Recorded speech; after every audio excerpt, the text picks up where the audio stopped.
We are from Group 7. My name is Adelia. I am Dea Gita Amanda. I'm Givira Nur Fatima. My name is Nanda Pichu Nurhaliza. I am Putri Harul Aini. And now we want to do a presentation of the result from our discussions about the structure of drama and the characters in drama. Let's go start.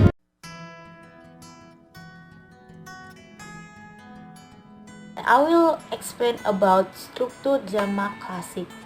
Teori dominasi struktur drama dipertahankan secara klasik yang terfokus pada tragedi karena tragedi ini berhubungan dengan konflik. Kritikus kuno menganggap drama itu sebagai mengikat simpul yang tidak tarik bagaimanapun. Pandangan tentang tragedi sering dan secara konsisten mengambil pendekatan pembagian yang memisahkan peristiwa dalam drama yang dibagi menjadi 4 kategori. Yang pertama adalah rising action, perkenalan dan awal mula konflik. Adalah keseluruhan bagian pertama dari drama di mana kekuatan yang menciptakan konflik itu ditentukan, diperbesar dan dipersiapkan untuk sesuatu bencana besar nantinya. Dan yang kedua adalah klimaks, turning point atau puncak permasalahan.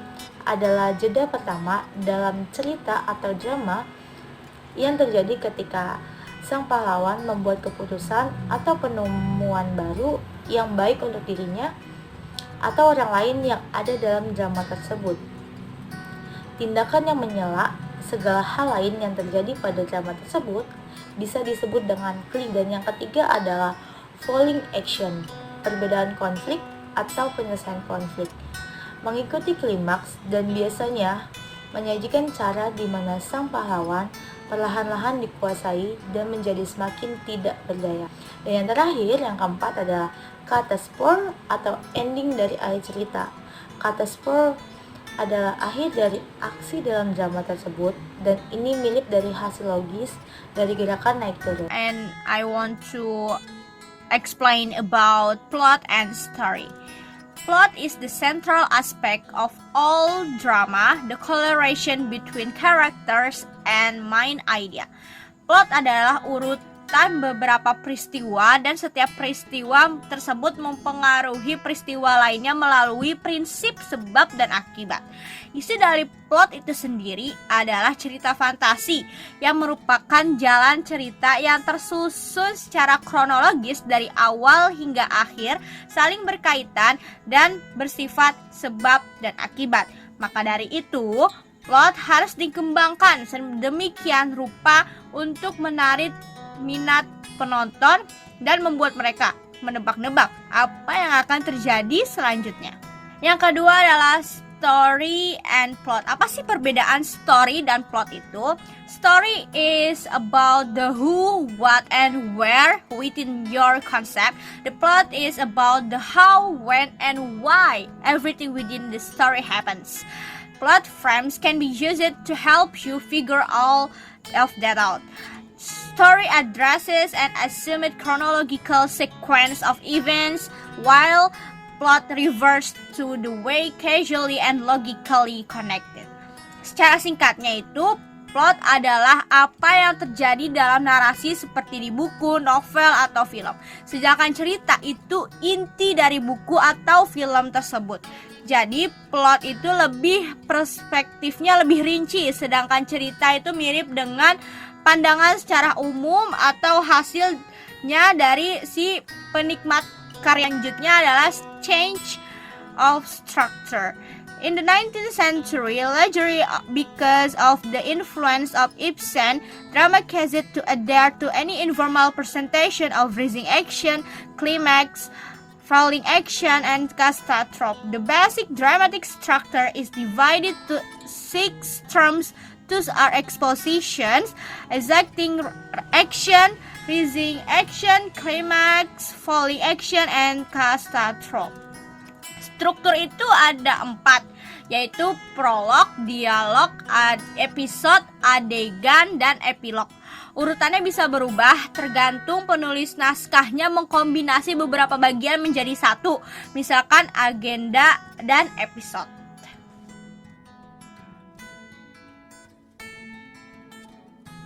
Now I want to explain about the terminology of character. Terminologi karakter. Dalam sastra, tokoh adalah representasi verbal dari manusia yang disajikan kepada kita oleh pengarang melalui penggambaran tindakan, percakapan, deskripsi, reaksi, pemikiran batin, dan juga komentar penafsiran pengarang itu sendiri. Tujuan penokohan sastra adalah bukan hanya dapat dilihat dari luar, tapi juga yang menggambarkan dari dalam diri ataupun rahasia diri yang mana meliputi pikiran, tujuan, motif, aspirasi, kegembiraan, ketakutan, obsesi, dan frustasi batin yang diungkapkan maupun yang tidak diungkapkan yang secara bersamaan membentuk kepribadian manusia. Penulis bisa menampilkan karakter yang kita sayangi, kita dukung, bahkan cintai, termasuk karakter yang tidak kita sukai, tertawakan, atau bahkan kita benci. Karakter adalah ciptaan fiktif.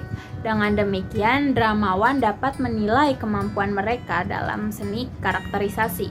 Semua penokohan harus dihadirkan melalui dialog seperti karakter berbicara tentang satu sama lain, karakter berbicara tentang diri mereka sendiri, terutama tentang emosi mereka.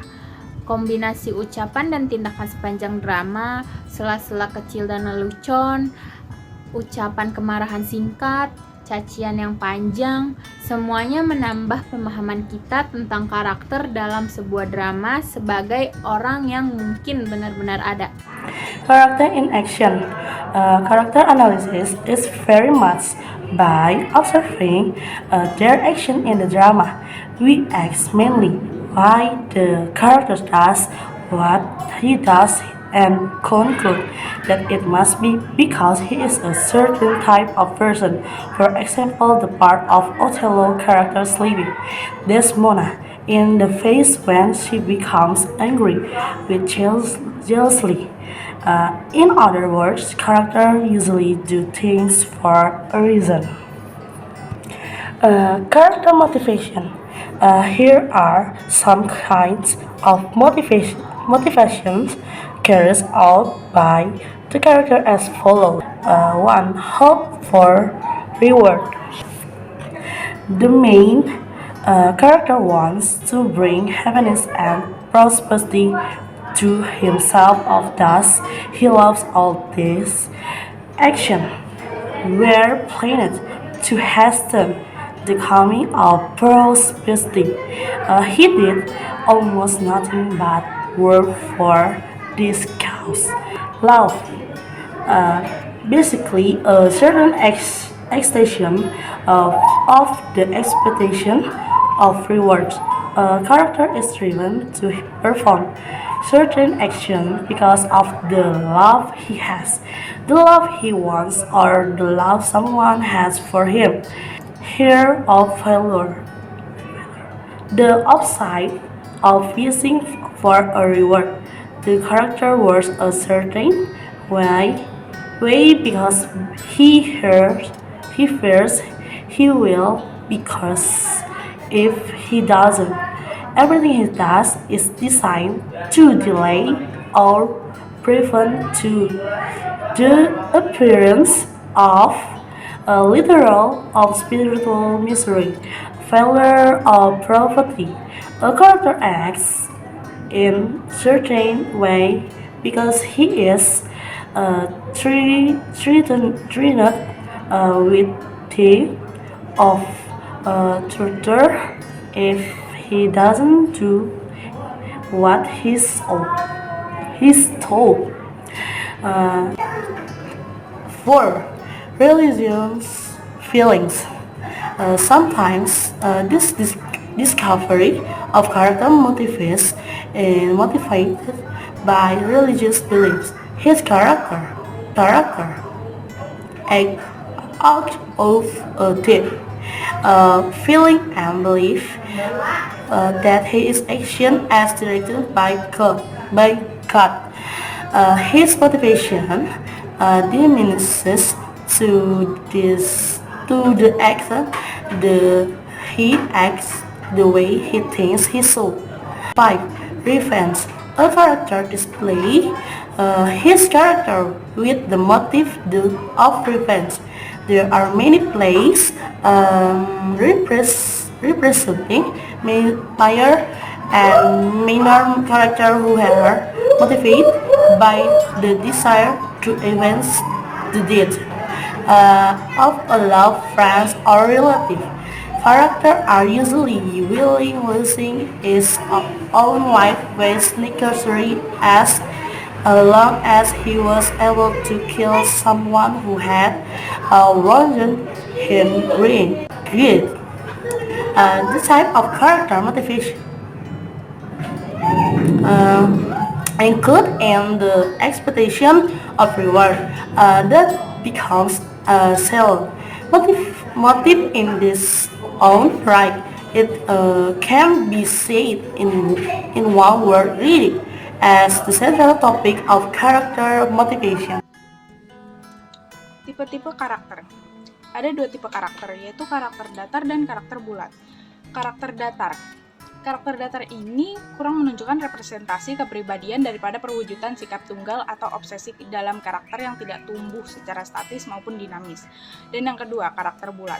Jenis tokoh lain ini disebut karakter bulat yang dimana berbanding terbalik dengan karakter datar. Dan ini mengalami perubahan-perubahan tertentu sebagai akibat dari aksi lakonnya.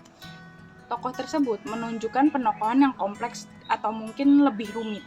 Karakter dalam lakon ini umumnya dapat dibagi menjadi karakter utama dan karakter kecil, tergantung seberapa pentingnya mereka untuk plot dalam cerita itu.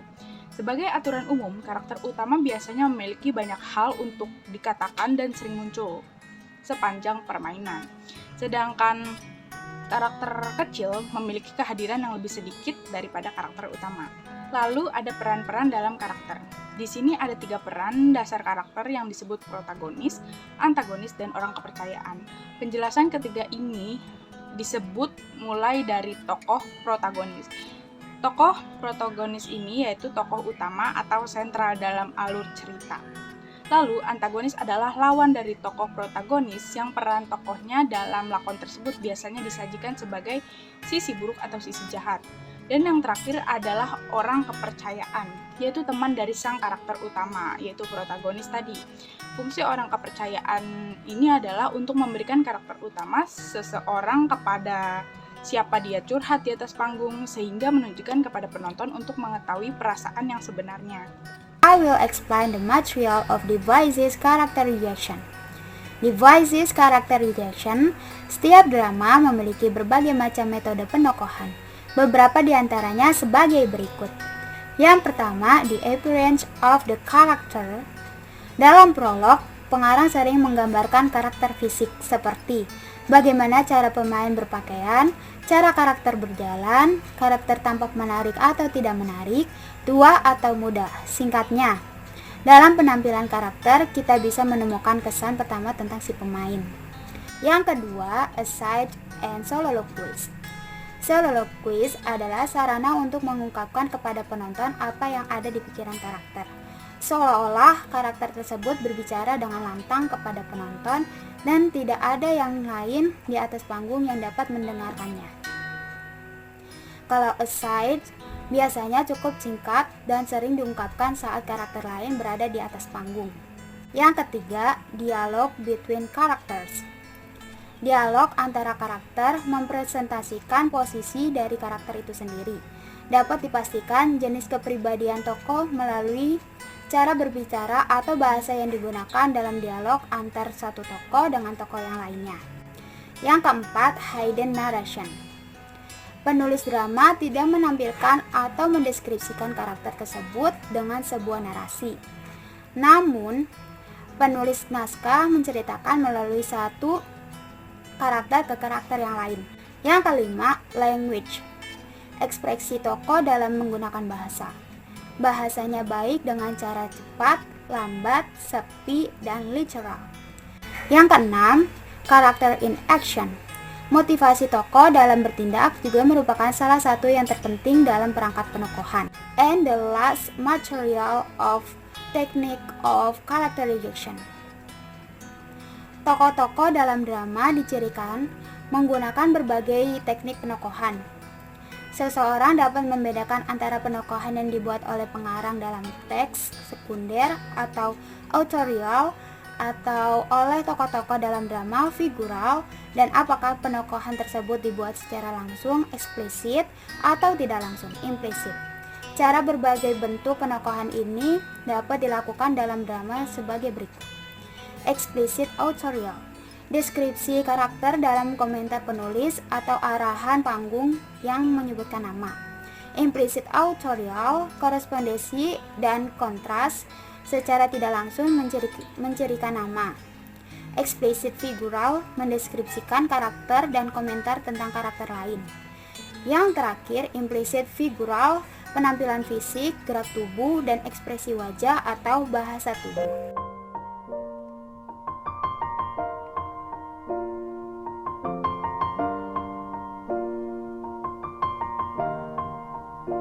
It's been a long day without you, my friend, and I'll tell you all about it when I see you again.